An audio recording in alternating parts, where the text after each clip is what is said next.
Hey there everybody, welcome back to more Kingdom Hearts Re.Chain of Memories, Reverse Rebirth. In the last episode, we managed to go ahead and take out almost the last two worlds, well, which was Wonderland, and I actually forgot what the other one was. But now in this episode, we're actually going to take out the last final two worlds, which is Atlantica and Olympus Coliseum.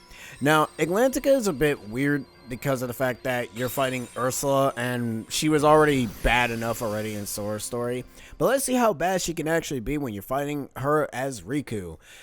Probably not any better. She does have less health, which is also a good thing, which is kind of something that I've noticed about these bosses, is that since Riku lacks the ability of being able to customize his deck, all the bosses kind of have like half of their equivalent health that they would if you were fighting them as Sora. For obvious reasons, because Sora can be able to deck out his cards in practically anything, while with Riku, you don't really have that luxury. Now, the Dark Ball, which is probably a different ability in Riku's story, because it's actually a bit more unique. The reason I say that is mainly because of the fact that it kind of gives him the capabilities of accessing duels without any troubles. What does that mean? Not really much of anything, because if you accidentally go into dark mode, that actually counts as a reload. And the way how this boss fight works is that her 8 card will basically have her, well, actually doesn't really matter what number it was. All of her cards, she has 3 sets of moves. She doesn't use the Hyper Beam move until she's like at half health. And the only moves that she'll constantly use is the bubble attack and also slamming her tentacles when you're near them.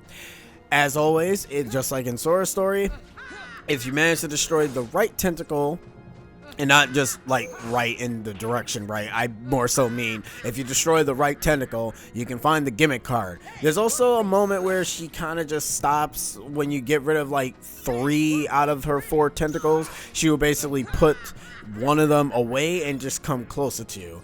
At that point, you might as well just whack her in the face. Do not use slights for this fight unless you're using either Mickey, because you don't, like I said, you don't want to lose any cards when it comes to these kind of fights, especially since Ursula's main health is not her tentacles, it's her face. So yeah, what you want to do is, well, first go into dark mode, so that way your attack strength is a little bit better.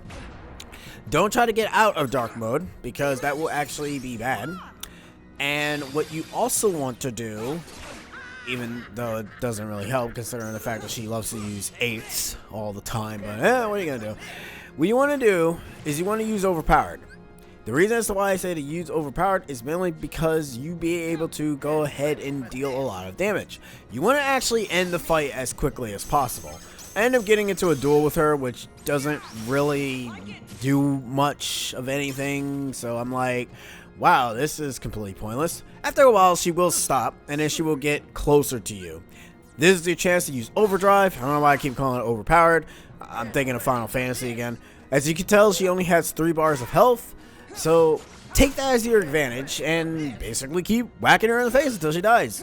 And that's pretty much the entire fight, to be fair. There's nothing else for me to actually talk about this fight, mainly because there's not much that she has going for her. It's Ursula. She friggin' flails her tentacles around. She's about to use her Hyper Beam, but I stop her. We got a 0 card, yada yada yada. Don't bother dueling her because you're only going to be hitting her tentacle.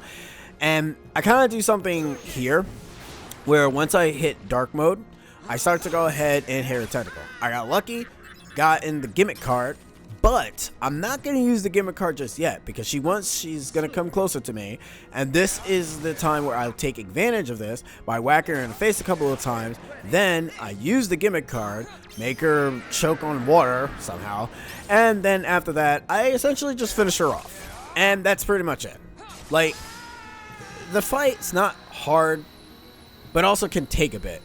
What's also even stupid and yet sad is that the music that plays in that fight is essentially the something's happening theme, which is like, alright, that's kind of not the kind of theme that I would actually want when fighting her, but hey, I'm not the person to put music in here. And yeah, we're in the realm of darkness because I actually ran out of red cards. That door actually needed a red card set of numbers, so That was interesting. I have to, luckily enough, the last doors that you have to open is only in Twilight Town for whatever reason. You go into detail as to why you go there. Destiny Island. The reason as to why I say that is because Castle Oblivion's final area, you don't really have to do much.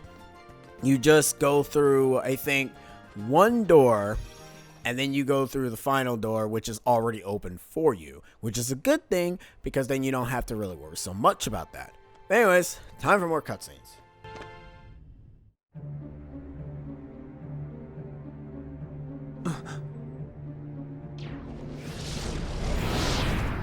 Vexen is no more. Yes, his scent is gone. Axel struck him down, something I find deplorable. Agents of the organization striking each other down. Our problem is Sora. Vexen proved to be no match for him. Yet he's still under Naminé's control. But we cannot eliminate Sora, can we? Correct.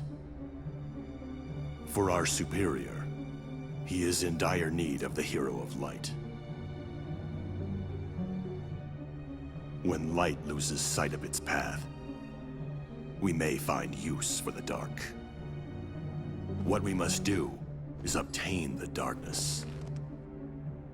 Riku, of course.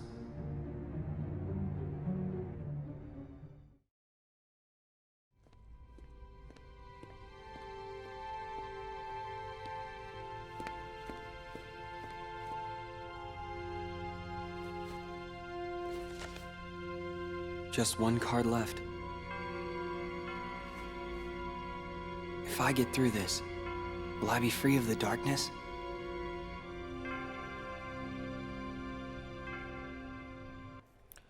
That's up to you to decide, boyo, because I'm not the person to go ahead and change your life. You do it yourself. Hey, but you know what? Having darkness is actually pretty damn cool. It gives you cool abilities.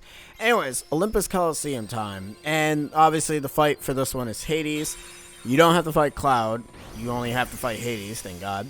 Usually you always notice that you don't really have two fights. If Sora had two fights, you only have one, so you don't have to worry about it. Riku does have a two-fighter, which is only in Destiny Island, but that's for other reasons. That's not really much of a... It's kind of like the Lark Scene scenario where you can save before you actually fight said boss. So it's actually pretty cool. This area is pretty large, but your set of cards is actually pretty decent. It's not too bad. You do have zeros and ones, which I actually thought that triple ones and triple zeros were actually getting me Dark Aura.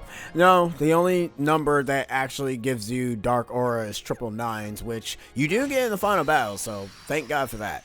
So I'm glad for that, because if they didn't give you triple nines to be able to at least use Dark Aura, the battle will actually be pretty annoying.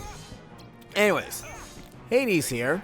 He has a card that will boost his fire attacks, but that's actually obvious. What you want to do is you kind of want to try to block Hades for the most part.